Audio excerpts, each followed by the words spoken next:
These boats are heading out for the summer, where they'll be hunting whales in Japan's first commercial hunt in more than 3 decades. That's after Japan announced in December that it would leave the International Whaling Commission, an institution that banned whale hunting globally in the 1980s.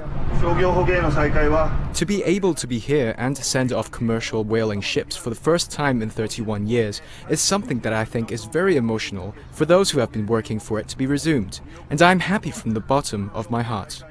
Under the ban, Japan continued whaling under what they called scientific research, but the meat of the animals would end up on store shelves and in restaurants around the country, prompting critics to call the annual expeditions a disguise.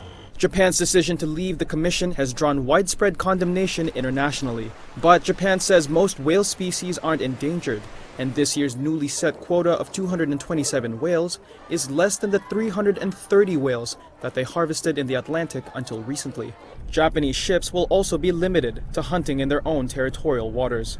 We want to continue whaling in the future in a sustainable manner. The quota that has been released is something that would not affect resources for 100 years, so we will follow the quota and continue to hunt. Whaling is a tiny industry in the country, with only 300 people directly linked to it. And according to government data in 2016, whale meat only accounted for 0.1% of meat consumed annually.